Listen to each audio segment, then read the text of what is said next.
Mother and Daddy Minter have spent the weekend in New York City. And Myrt and Marge have kept them on the go every minute. Jack Arnold has returned to the city and early this morning went into a huddle with Mr. and Mrs. Minter in regard to Margie's adoption. In just a moment, we'll join them for today's chapter of the story of Myrt and Marge.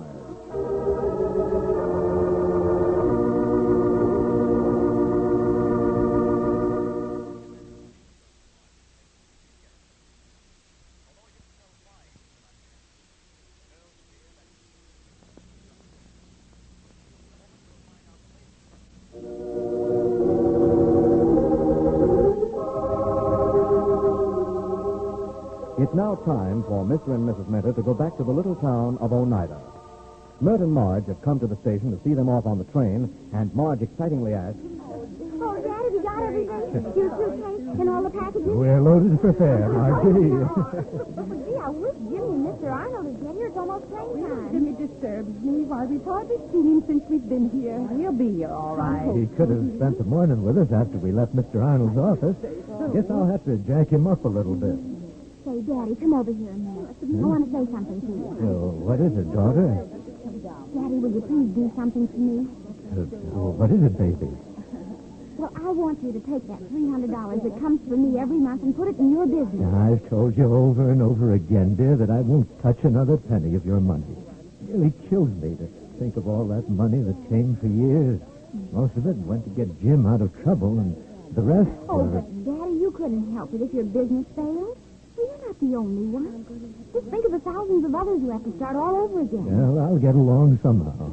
Look, Daddy, I get $75 a week salary with the show. It's more than enough to support me. You won't use that other money. You're going to make me very unhappy. Oh, I just couldn't keep it, Dad.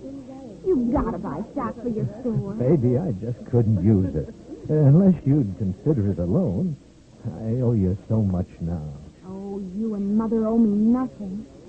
You've taken care of me and loved me since I was 4 months old. I owe my life to you, Daddy. Mother said I was a sick baby. Suppose I'd been left on somebody else's doorstep. Someone who wouldn't have taken care of me like Mother did. Someone else might have let me die. My, what is this long confab you and your dad are having, Margie? Oh, our baby is insisting that I use her allowance to start my business going again. I knew he wouldn't accept it. Oh, Myrtle, can't you help me out on this? Well, Dad Minter, I think you better let our little Nell here pay off the old mortgage like they do in the melodramas. You'll get no peace of mind until you do accept the money. Oh, here comes Jimmy and Mr. Arnold. Oh, yeah. Well, son, it's about time. I'm glad you finally decided to see us off. Jimmy, how are you, Mr. Arnold? Fine, Mrs. Minnie. Kind of hate to leave the big city, Mr. Arnold. We've had a wonderful time. We nearly killed him, Jack. He didn't get a minute's rest. Well, he looks fine. Well, folks, I believe we got everything all fixed up for the adoption. It'll take a few weeks to get this through, but I'm sure the judge will grant you the decree. I don't know how we're going to thank you, Mr. Arnold. And I'll pay you just as soon as possible. Well, we won't talk any about that. What a load you've taken off my mind, Mr. Arnold. I've had that dreadful fear of losing her. Oh, here we are. Oh, Yeah, come on, Mother. There's our train. all right, Jimmy, help me with some of these things. All right, give me that suitcase. I'll carry something. Come on, Myrtle. Let's hurry. Right through this gate here. Yes, that's it. Are you all right, folks? Hope you've got everything. Oh, everything but the cat and the bird. Here it is, the third car. Now we haven't much time, Mother. Better get your goodbyes over. Oh, gee. Well, goodbye, Daddy. Please write to me, huh? Goodbye, my little girl. We're so proud of you. Oh, my baby, I'll miss you so again. Take care of yourself. Now, don't catch cold. I'll take care of him, Miss Oh, Mary. but I know you will. Goodbye, dear. Goodbye, God Mother. bless you. And, Jimmy, do as Mr. Arnold tells you, dear. Make me proud of you, will you, dear? Yeah, Mama, I will. Watch your step, Jim. Goodbye, dear. And, here's a little money to hold you over. All right, Dad. Thanks a lot. Thank you again, Mr. Arnold. Thank you. Goodbye, Mr. Minter. Oh, you didn't kiss me goodbye, Mrs. Minter. Get on quick, Mother. Get on quick. There they go. I probably won't see him again for life. Oh, now, don't cry, Margie. Come on, we're all going to have a nice luncheon. Well, it's the best thing I've heard today. I'm starved. Let's go down to the oyster bar. Oh, that's okay with me. I think I'll be getting along. Well, are you going to leave again, Jimmy? You ought to be ashamed of yourself. Outside of Dad's birthday, you haven't spent 2 hours with us all the time Mother and Dad were here. Well, Myrt knows why. Jack, you know what I told you on the phone. Oh, yes. Stick around with us a while. I want to talk to you, Jimmy. Not in front of Margie. Oh. Margie and I are going to powder our noses. Get a table and we'll join you. All right, girls. Hey, order something good for me, Mr. Arnold. I'm awfully hungry. All right, Margie. This way, Margie. It's over on the other side. Come on, Jimmy. We'll find a table and order for the girls. I'm not hungry. I want to talk to you, Jimmy. Sit over here near the door where the girls can find us easily. There's no one at the other tables near here. Sit down, right here. Oh, all right, but I'm really not hungry. Your order, please. Yeah, it's a splendid-looking luncheon for $1.50, Jimmy. Look it over. It's okay. Oh, miss, there'll be 2 ladies. Now, let's see. The girls said they were hungry.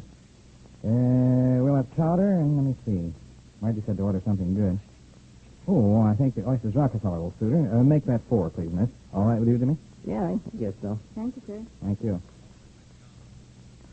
Now, tell me, Jimmy, why did you come to New York before I sent for you? Well, I just had to get away from a night. I don't know any of the fellas up there anymore, and I thought I could see Margie, and, well, you were going to send for me anyway. I hadn't intended to send for you until next week. I wasn't ready for you. So where are you living?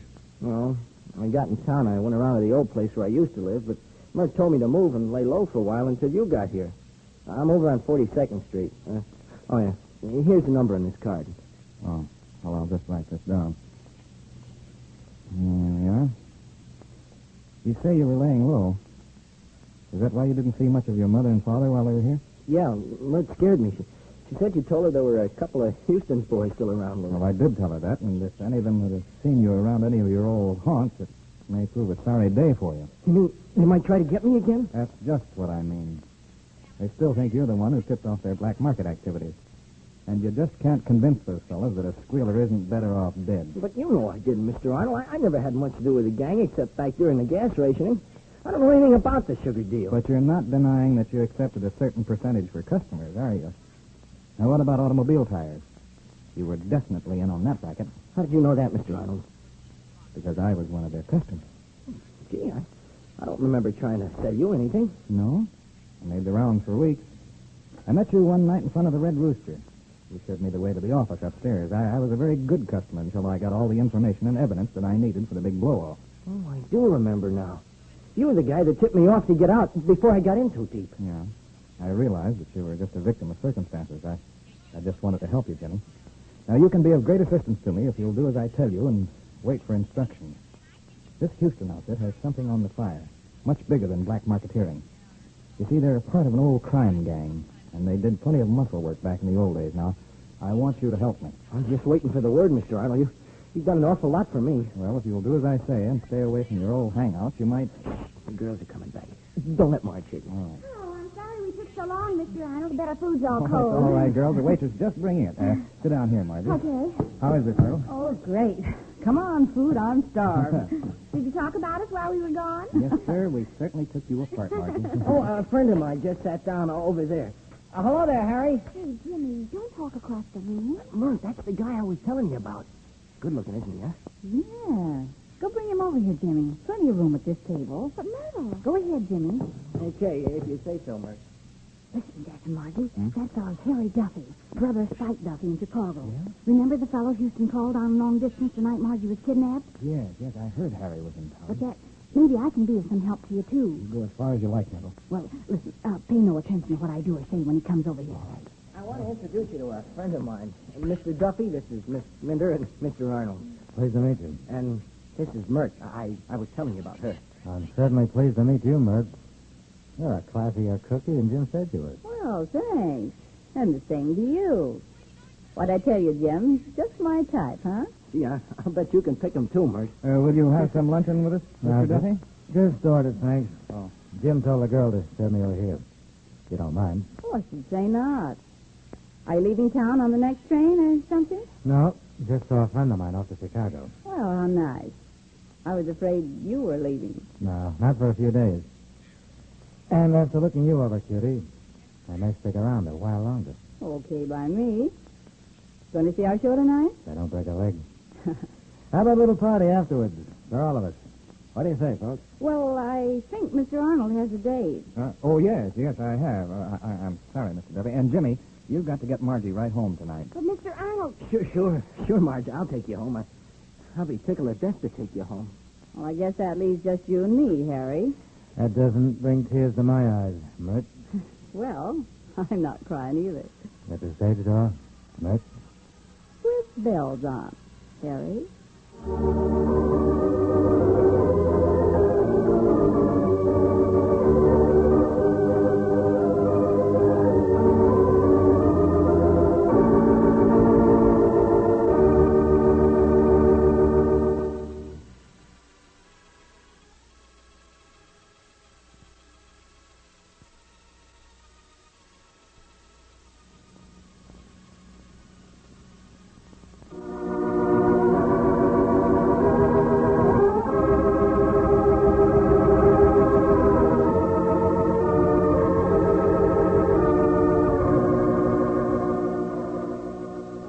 So Myrt has met the handsome Harry Duffy, and what's more, has a date with him after the evening performance. Myrt had better watch her step. She may be letting herself in for some trouble. It looks as though plenty's going to happen when we see our heroines again in the next exciting chapter of Myrt and Marge. This is Andre Baruch speaking.